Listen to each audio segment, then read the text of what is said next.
नमस्कार। मेरा जो आज का वीडियो है वो कुछ इम्पोर्टेंट नैरेटिव्स को लेके in comparison to India's birth chart and the role of the planets. अब आजकल ये बहुत नैरेटिव चल रहा है कि ऑपरेशन सिंदूर को लेके कि इससे इन्होंने पीओके क्यों लिया, मोदी जी ने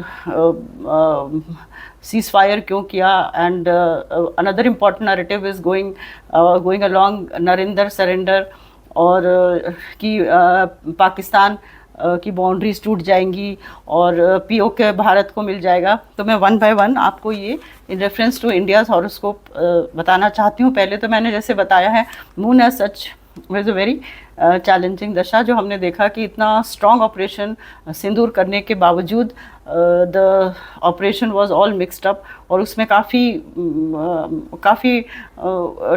नैरेटिव्स बिल्डअप हुए कि उसमें it was a wrong success, हमारा ये लॉस हुआ, हमारा वो लॉस हुआ, and it was put down. ये एक नेगेटिव मून की प्रॉब्लम है कि even the best of the thing went, गलत तरीके से उसको लिया गया है, जबकि it was a good effort bye a prime minister. Secondly, हमें ये देखना है कि जो हमारी नेक्स्ट दशा आ रही है वो मार्स की आ रही है। मैंने ऐसे कहा Mars is a very challenging दशा, बिकॉज ये 7th हाउस को और 12th हाउस का ओनरशिप है जो आपके कुटुंब भाव में बैठा हुआ है।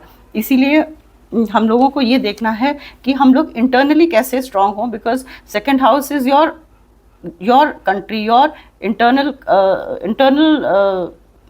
जो आपके जो इंटरनल कंट्री की सिक्योरिटी है, how that should be manage, क्योंकि मार्स वहाँ आके बैठा हुआ है। तो firstly we have to be very careful कि हमको, जैसे मैंने पहले भी बताया था, कि हमको आर्मी में बहुत ज़्यादा अपना इन्वेस्टमेंट करना पड़ेगा, स्पेशली जब मून की दशा ने हमें बताया है कि we have no friends. Pakistan, China gave lot of support, उसके बाद USA also came in to give support to Pakistan. In that way ये मून ने दिखा दिया कि Mars will be a challenging dasha as even seen in the horoscope. अब हम थोड़ा पीछे जाते हैं।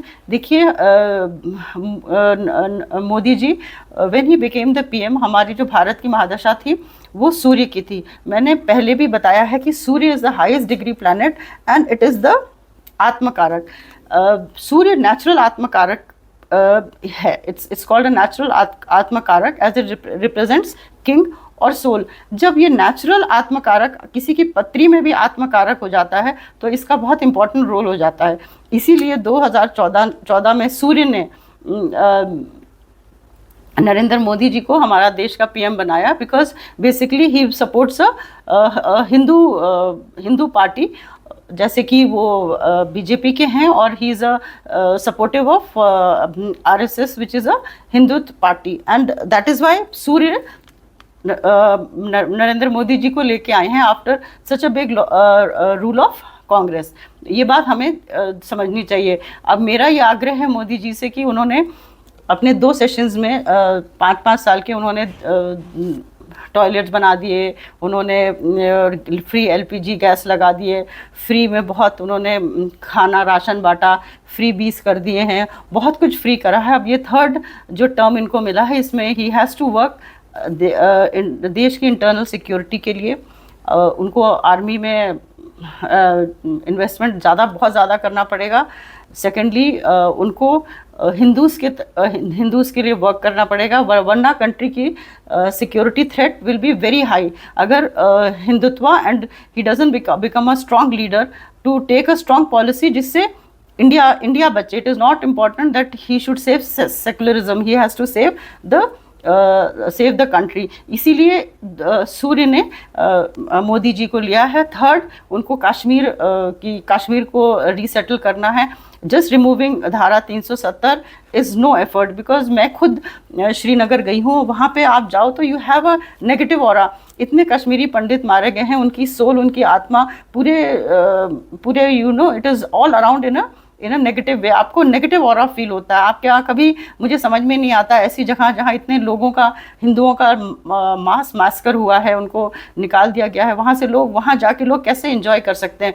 वहाँ का माहौल ही बहुत नेगेटिव है। इसलिए our PM has to punish those people जिन्होंने इतना बड़ा हादसा कश्मीरी पंडितों के साथ किया, and he has to resettle. Kashmiri पंडितों को आपको कश्मीर में वापस लाना पड़ेगा, उसी से हमारा ये बॉर्डर सिक्योर होगा। देखिए पाकिस्तान वाले अपना आत्मा, प्राण, जान, सब कुछ ध्यान कश्मीर पे लगाए हैं। उनका एक ही लक्ष्य है कि हमें कैसे कश्मीर जीतना है और अपना पार्ट बनाना है। तो आप ये सोचिए, जब वो इतनी एफर्ट्स कर रहे हैं कश्मीर के लिए और हम कुछ नहीं कर रहे हैं, तो हमको कहाँ से पीओके मिल जाएगा। पीओके की तो बात छोड़िए, वो तो कोशिश कर रहे हैं कि कश्मीर हम कैसे अपने तरफ ले लें। उनका तो पूरा आज से नहीं, कई कई सालों से उनका यही एफर्ट्स हैं, और ये हमको देखने को मिल रहा है। उनको सक्सेस एक के बाद एक मिलती जा रही है। तो this part of the country, Narendra Modi ji, our PM has to put in efforts and try to resettle it with Hindus and Kashmiri pandits. और देखिए कश्मीरी पंडितों की मदद तो खालसा गुरु श्री गुरु तेग बहादुर ने भी अपनी जान दे के करी है, और दूसरा कि औरंगज़ेब ने जितने भी कश्मीरी पंडित से उन पे अत्याचार करके उन्हें कन्वर्ट करवा के मुस्लिम बनाया। इसलिए मेरा ये भी मानना है कि उस धरती में जितने भी मुस्लिम्स हैं, they are basically converted Hindus. वो हिंदूज़ हैं जिनको मुस्लिम में कन्वर्ट किया गया है। सो मेजर पॉलिसी और मेजर एफर्ट्स और मेजर प्लानिंग करनी पड़ेगी to resettle Kashmiri pandits and to make Kashmir a better place. वरना पीओके तो मिलने से मुश्किल है, हमें कश्मीर से भी प्रॉब्लम आ सकती है। देखिए बाय एंड लार्ज जो हिंदू समाज है वो बहुत ही वीक कम्युनिटी है, बिल्कुल वो स्ट्रांग नहीं है। इसीलिए, और उन लोगों की एक आदत है इजी लाइफ और इजी भोग करना। उनको कोई काम नहीं करना होता है, बस जो चीज़ आसानी से मिल जाए वही उनके लिए सबसे महत्वपूर्ण होता है। इसीलिए आप देखिए कोई भी लोग आसानी से बाहर आके अपना एजेंडा है और अपना जो आइडेंटिटी है और अपनी आइडियोलॉजी है वो हम हिंदुओं पे बहुत आसानी से डाल देते हैं, और हम लोग बहुत आसानी से उसको स्वीकार कर लेते हैं। ये एक हिंदुओं की एक नेगेटिव ऑरा है, बिकॉज एक नेगेटिव कैरेक्टर है। बेसिकली बिकॉज हिंदूज जो हैं वो कहने मात्र के लिए हिंदू हैं कि भाई हम इंडिया में रह रहे हैं तो हिंदू हैं, लेकिन उनमें वो स्ट्रेंथ नहीं है टू सेफगार्ड अपना धर्म, अपना सनातन धर्म, अपने देश के लिए खड़े हो जाएं। ये पॉइंट उनमें मिसिंग है। हम पीओके की टूटने की बात करते हैं तो हम अपने देश में ही झांके। आज साउथ में क्या हो रहा है, भाषा के नाम सेपरेशन चाह रहे हैं। अब साउथ में आप देखिए भाषा के नाम से उस रीजन को तोड़ा जा रहा है। कलकत्ता में हमारी जो सीएम है वो कैसे इशू है, और फिर कनाडा में बैठे हुए कुछ लोग एक खालिस्तान का भी इशू उन्होंने ले रखा है। तो जब हमारे देश में ही इतना अनरेस्ट है तो आप पाकिस्तान को कैसे बोल सकते हैं कि उसमें ये हो जाएगा, उसमें वो हो जाएगा। पहले हमें अपना देश स्ट्रॉन्ग करना पड़ेगा, करना होगा। Next is this is a thing कि जो हमारा पीएम है उन्हें ही करना पड़ेगा और उन्हें ही वर्क करना पड़ेगा, क्योंकि वो सूर्य उनको इसीलिए ही लेके आया है।